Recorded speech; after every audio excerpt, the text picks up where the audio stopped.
Hello and welcome to Getting Your Money's Worth, the show that focuses on value. I'm Judith West, and our guest today is Angie Hicks, founder of Angie's List. Hi, Angie. Thanks for being on the show. Thank you. Okay, so before we go any further, let's just establish what is Angie's List. Angie's List is where you can turn to get the real scoop on any type of local service from consumers who have actually hired the companies. They can tell you which ones they've hired, what they've had done, and what they thought of the service they received. Well, I just saw today, I met a plumber that you recommended who took care of Molly. who walked Molly. Right. Okay, so I want to go to that. I'm watching CNN and I see the plumber, and he's walking Molly to do her business. That's right. I assumed he was there to fix the plumbing. That's right. So tell me something, because this is really important. Can you send contractors into people's homes when nobody's there? I mean, it really depends on your comfort level and how well you know the contractor. You know, a lot of times, you know, if you have a repeat relationship with your house cleaner or someone like that, you might have them coming and when you're not at home. But most of the time, especially if it's a first-time service, you should be there. But, you know, that's one of the single biggest problems in this country, Angie, is what to do about two people who both go to work for a living, and the plumbing needs fixing. That's right. You negotiate who's going to stay at home and take care of that. So the key there is having a good someone on that can come and do it right away. And furthermore, people never come when they say they're going to. Do your people come on time? Well, that's the kind of information we collect, because it's you know, we'll have information on just about any service company in town, and it'll say things. Do they return phone calls? Do they show up when they're supposed to? Do they do the work they're supposed to do? You know, one of the most common things that we hear is when companies don't return phone calls.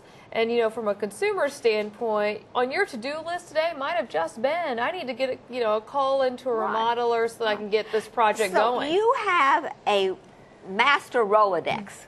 That's right. Of people who do work in a variety of services. I mean, all kinds of home services, and I know you're branching out into medicine and everything. So let's start. I need a plumber. How do I access you? What do I do? You can go to our website where you can... Do I have to join? You do. It's about $5 a month to be a member, and that gives you access to the list either via the website or through our call-in service. So you can call in, talk to a real human being, and find out, have them do all the searching for you. Can we call you and get a human being on the phone? You can. Well, that alone. I think it's one of our big differdifferentiating points. You can talk to us. Angie, for that alone, I'll pay $5 a month. I don't care if you recommend anybody. So how do you know? I mean, you're in how many cities? 122 cities or That's something? right. And you have over 500,000 members, I read. I mean, that's a lot of contractors to keep rain on. That's right. How do you know who's good, who isn't good? How do you get all this information? Well, it's all based on the consumer feedback. The members report in on the companies they've hired. We ask them to evaluate them on an A through F scale. It's like a school report card on a number of criteria. And then we ask them to describe the work and any secrets for working with the company. You know, the story about Molly who showed up in one of the reports was just a little, you know, value add in the report. So you can actually read through all the individual reports that make up a company's rating. We should tell the viewers that Molly's a dog. Yes, Molly is a dog, exactly. But, you know, isn't that an area that is fraught with he said, she said? How do you control that the truth gets out? That's right. I'm glad you asked. I mean, that's something that Angie's List puts at the forefront of the service.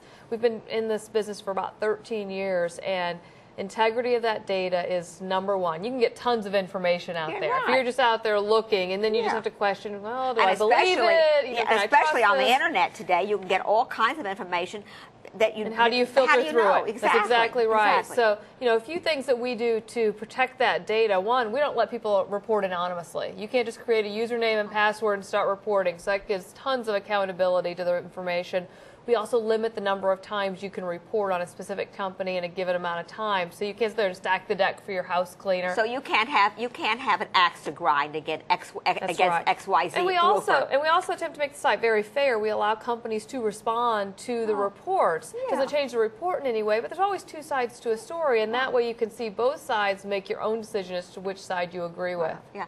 Well, you know, you yourself have an MBA from Harvard. It's kind of a unique. This is a unique niche that you found. Yeah. what happened? You had trouble getting a plumber yourself? Well, it was actually my co-founder. He was trying to rehab a 1920s house and had trouble finding some contractors, had a bad experience, and he just loves renovating houses, especially back to their period.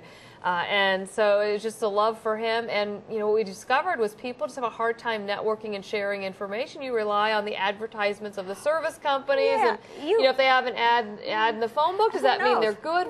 We don't know. So you kind of you really took the ask your friend for, hey, do you know a good plumber? Right. You kind of took that and turn it into a very successful business. That's right. Everyone asks their friends and neighbors, I need a roofer, I need an auto mechanic, and you might ask 5 or 6 people, and it can be very time consuming, but by checking the list, you can find out who thousands of people like or don't like, and you can do it in minutes.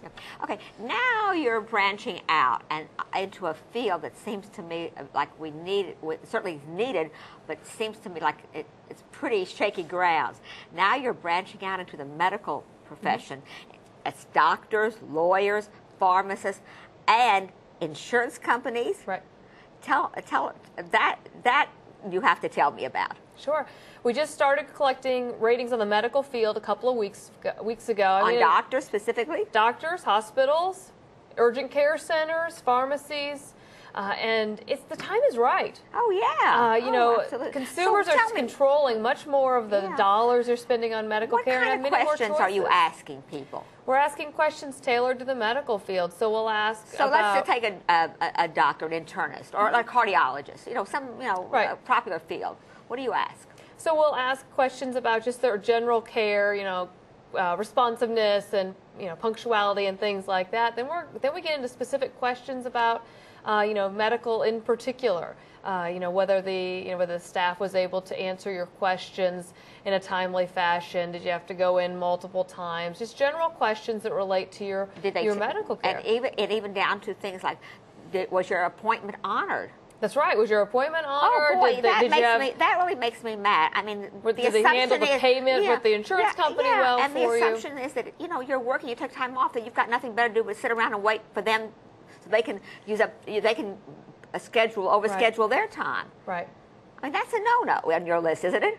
Absolutely. I mean, I think this is going to provide great feedback for the medical community and allow them to improve. As over the years, 13 years in the business, I have watched many companies, evolve based on the feedback they're hearing from Angie's List members, because really they might be getting feedback earlier than they might otherwise have gotten. And I think that there's plenty of feedback that can be given to the medical field as well. Right.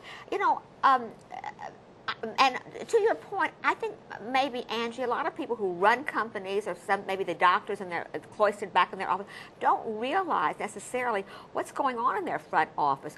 Or folks may not know that whoever's answering the phone is not being friendly and courteous and welcoming to a customer.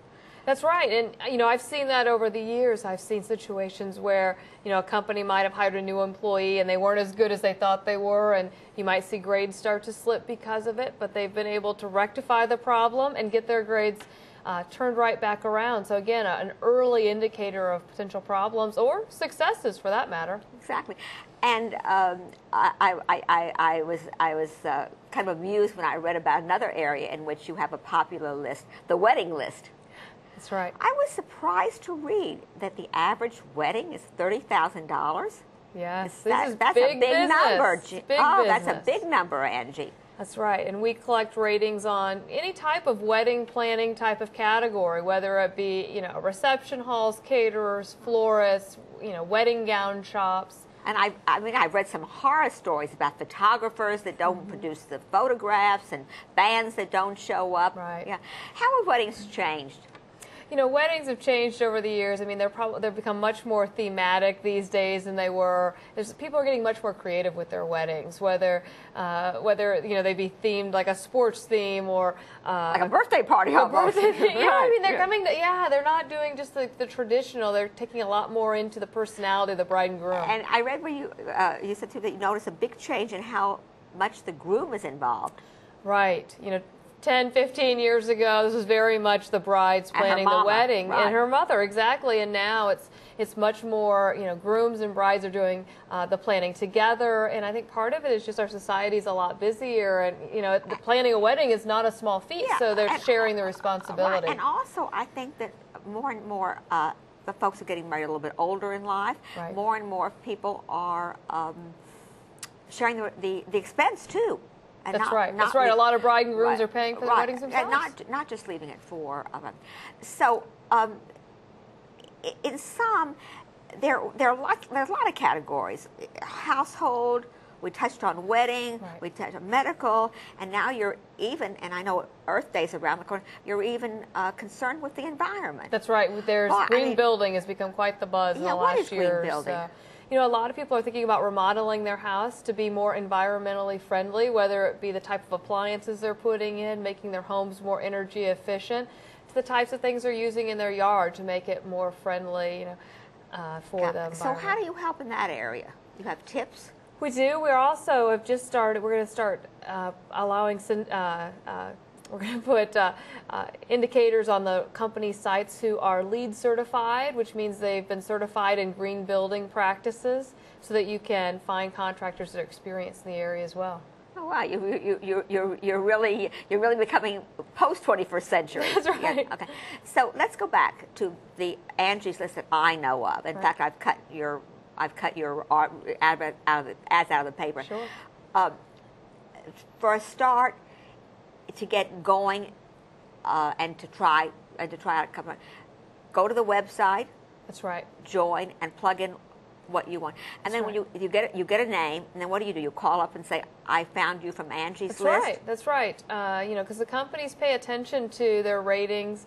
I've seen companies that have put together special crews for Angie's List members. I mean, they take it seriously, because for the companies, the cost of being on the list, because they don't pay to be on the list. Oh, they don't pay to be on the list. They don't put themselves on it. Nobody can buy providing good service. So nobody can buy themselves on your list. That's right. Your revenue comes from the members who buy in. Right. Okay. Do you drop companies if they get too many bad ratings? Well, companies don't drop from the list; they just fall in the ratings. So a company never leaves the list, but their rating could fall. So the ratings could fall enough so that they really dig their own hole for themselves, if you would. That's right. Right. Okay. It sounds practical and pragmatic. Do you find that too, as people are living longer and their home more alone, that you're getting more demand from a different demography for this? Absolutely. Last year, in fact, we added a service onto our membership where you could actually add an additional city to your membership, because when I was out talking to members, I found that a lot of our members were caring for elderly parents in another city. Oh, wow. That's a terrific idea. So they were spending their vacations traveling to their parents' home, taking care of odds and ends. That's a terrific idea. Or even if you can't travel, if your parents live in one city and you're in another, and you want to get a trusted worker to go in and get them, they can access that from you. That's right. Sounds good. Congratulations. Thank you. You found a good niche, and I put you in one of those big mom and pop companies. I like anything where the person's name is in the company. Angie's List. Yeah. Okay. You're watching Getting Your Money's Worth. I'm Judith West, and with Angie Hicks, founder of Angie's List. Thanks for watching.